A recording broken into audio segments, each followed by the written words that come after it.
भाई इंसान अपनी गाड़ी की सर्विस करवाना भी नहीं भूलता, अपने घर की साफ सफाई करना भी नहीं भूलता, यहाँ तक कि अपने जूतों तक की सफाई करना भी नहीं भूलता। लेकिन अपने शरीर की सफाई वो कब करता है? आप सोच रहे होंगे कि भाई हम नहाते धोते तो रोज हैं, तो सफाई तो हो ही जाती है।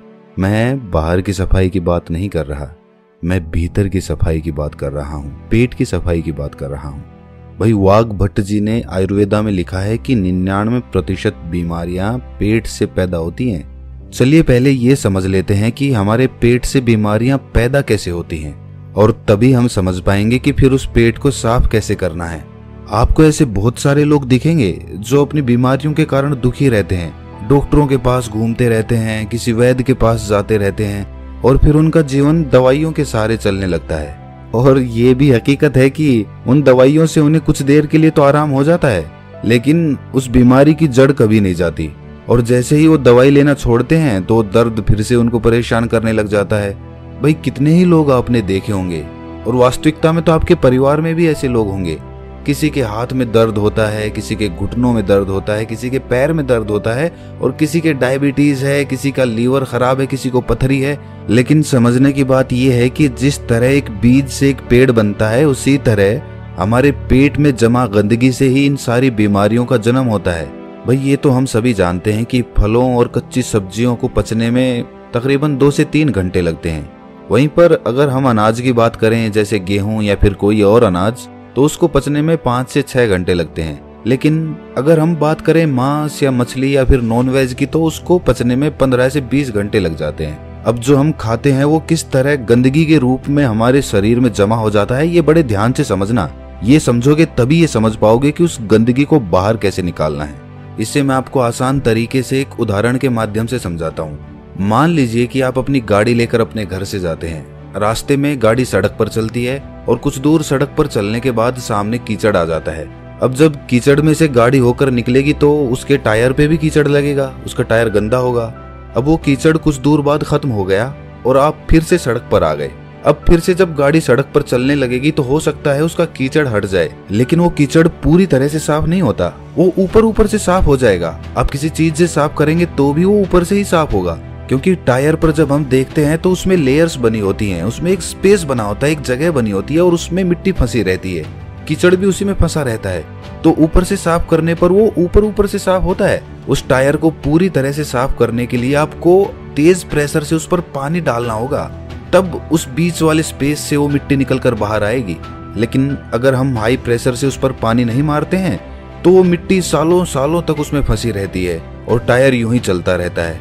उसी तरह जब हम कोई खाना खाते हैं तो पहले तो वो खाना हमारे मुंह में आता है, मुंह में हम उसे चबाते हैं, फिर वो हमारे पेट में पहुंचता है, जहां पर हमारी इंटेस्टाइन उसमें से रस लेती है, उसमें से जो भी न्यूट्रिशंस होते हैं उन्हें खींच लेती है, और उसके बाद उसे स्मॉल इंटेस्टाइन में भेज देती है, जहां से वो अपने रास्ते से बाहर आ जाता है।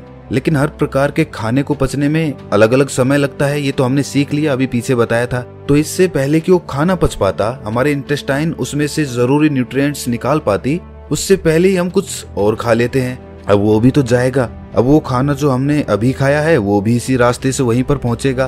तो अब जो खाना पहले से हमारे पेट में पड़ा हुआ है, जो पूरी तरह से हजम भी नहीं हुआ है, डाइजेस्ट नहीं हुआ है, वो अभी उस पर प्रेशर लगेगा। किसका? जो खाना हमने अभी खाया है उसका, क्योंकि वो भी तो उसी रास्ते से आगे जाने वाला है, और आगे तो जाम लगा पड़ा है। तो ये खाना उसको धक्का मारेगा और वो पुराना खाना बिना पूरी तरह से डाइजेस्ट हुए आगे निकल जाएगा। लेकिन जब ये हाफ डाइजेस्टेड खाना बिना पूरी तरह से हजम हुए आगे बढ़ जाता है तो ये पीछे छोड़ जाता है बैक्टीरियाज के भंडार। बहुत सारे बैक्टीरियाज होते हैं जो पीछे छूट जाते हैं, और ये बैक्टीरियाज हमारे इंटेस्टाइन से, यानी कि हमारे पेट की, हमारे स्टमक की जो इनर वॉल्स होती हैं उनसे चिपक जाते हैं, चिपट जाते हैं। उसी तरह जैसे वो कीचड़ उस गाड़ी के पहिए पर लगा था, ठीक उसी प्रकार अब हमारी इंटेस्टाइन तो खाने से न्यूट्रिशंस खींचने के लिए बनी है। तो जब हमारी इंटेस्टाइन खाने से न्यूट्रिशंस खींचती है और शरीर के दूसरे अंगों में उन्हें पहुंचाती है, तो उन न्यूट्रिशंस के साथ ये बैक्टीरियाज जो पहले से ही हमारे इंटेस्टाइन से चिपके हुए थे, ये भी खून के साथ अलग अलग अंगों में पहुंच जाते हैं। जब ये बैक्टीरिया वाला खून हमारे शरीर के अलग अलग अंगों पर पहुंचता है तो अलग अलग प्रकार की बीमारी पैदा होती है। जैसे जब ये लीवर में पहुंचेगा तो वहां पर पथरी बनने के चांसेस रहेंगे, जब ये दिल के पास पहुंचेगा तो दिल का दौरा पड़ने के चांसेस रहेंगे, और जब ये मस्तिष्क में पहुंचेगा तो ये दिमाग की बीमारी पैदा कर देगा, और इसी प्रकार जहां भी ये पहुंचेगा, जोड़ों में पहुंचेगा तो जोड़ों का दर्द पैदा करेगा। तो इसीलिए समय समय पर हमें अपने पेट की सफाई करते रहना चाहिए ताकि हमारे इंटेस्टाइन में वो बैक्टीरिया जमा ना होने पाए।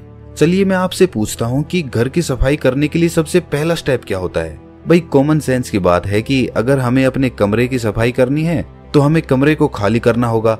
अगर फर्श साफ करनी है तो फर्नीचर को बाहर निकालना पड़ेगा।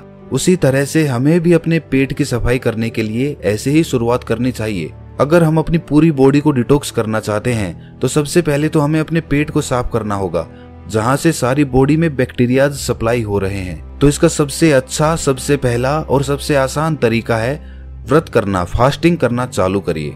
फास्टिंग करने से हमारा पेट खाली होगा, और जब हमारा पेट खाली होगा तभी तो हम उसकी सफाई कर पाएंगे। अब देखिए, फास्टिंग करना कुछ लोगों को बहुत डिफिकल्ट लगता है, बहुत कठिन भी होता भी है।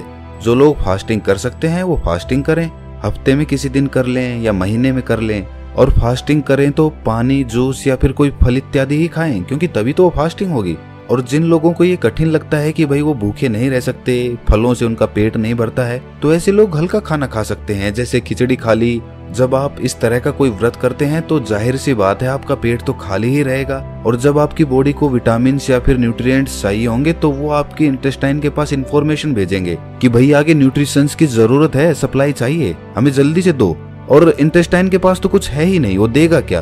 तो जो बैक्टीरियाज इंटेस्टाइन पे पहले से चिपके होते हैं, खून उन्हीं को लेकर उन अंगों के पास पहुंच जाता है, और इस तरीके से वो इंटेस्टाइन यानी कि हमारे पेट की वो इनर वॉल्स साफ हो जाती हैं, उन पर से बैक्टीरिया हट जाता है। लेकिन अब वो बैक्टीरियाज हमारे खून में मौजूद हैं, तो अपने खून में से वो बैक्टीरियाज निकालने के लिए आपको पसीने निकालने चाहिए। आप जितने पसीने निकालेंगे उतना ही आपका खून डिटॉक्स होता जाएगा। जो हमारी स्किन्स में छोटे छोटे पोर्स होते हैं ना, जहां से पसीना बाहर आता है, तो उस पसीने के साथ जो हमारे खून में जो अनवांटेड मटेरियल्स होते हैं वो भी बाहर आ जाते हैं। लेकिन एक बात सच बताना, आप में से बहुत सारे लोग ना सोचते तो होंगे कि कल से हम अच्छा रूटीन बनाएंगे, डेली एक्सरसाइज करेंगे, अच्छा खाना खाएंगे और अपने शरीर का ख्याल रखेंगे। लेकिन अगली सुबह आते ही आप भूल जाते हो, फिर से वही रूटीन, फिर से लेट उठना, फिर से ऑफिस में जाना, और फिर से आकर उसी तरह से रात में लेट सोना। देखिए, इसमें गलती इंसान की नहीं होती, इंसान का रूटीन ही ऐसा हो गया है। वो कभी रात की ड्यूटी करता है तो कभी दिन की ड्यूटी करता है, तो इस तरीके से उसका कोई रूटीन फिक्स हो ही नहीं पाता, और वो अंदर ही अंदर अपने मन में निराश होता चला जाता है। भाई किस तरह से एक्सरसाइज स्टार्ट करोगे? टाइम तो मिलता ही नहीं तुम्हें, कैसे अपना ख्याल रखोगे बताओ मुझे।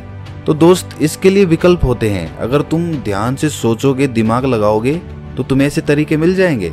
भाई इसके लिए हमें जापान के लोगों से सीखना चाहिए। जापान के लोगों का भी शेड्यूल इसी तरह बिजी रहता है, उन्हें टाइम मिल ही नहीं पाता कि वो एक्सरसाइज करें। उस देश में भी ज्यादातर लोगों को टाइम मिल ही नहीं पाता कि वो एक्सरसाइज कर लें, इसीलिए वो अपने पास एक साइकिल रखते हैं। कहीं जाना हो इधर उधर, छोटी मोटी जगहों पे, ज्यादा दूर नहीं जाना हो, वहां पर वो अपनी साइकिल का इस्तेमाल करते हैं, वरना तो पब्लिक ट्रांसपोर्ट में या फिर खुद की कार से ट्रेवल करते हैं। ज्यादा दूर नहीं, लेकिन छोटी जगहों पे कुछ दूर जाने के लिए वहां तो हम साइकिल का इस्तेमाल कर सकते हैं।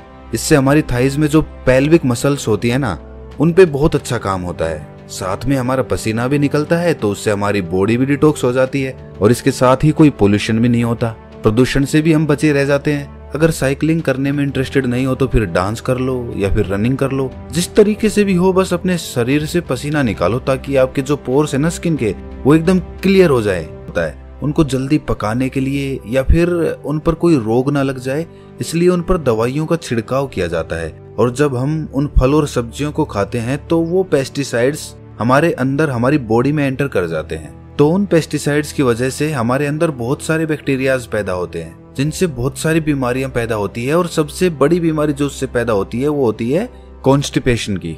कुछ लोगों को हमेशा कॉन्स्टिपेशन रहता है, वो जब भी सुबह बाथरूम में जाते हैं तो उनका पेट अच्छे से साफ ही नहीं होता। इसकी वजह से वो पूरे दिन परेशान रहते हैं, स्ट्रेस में रहते हैं, कुछ भी अच्छा नहीं लगता, कुछ खाने का मन नहीं करता, भूख नहीं लगती।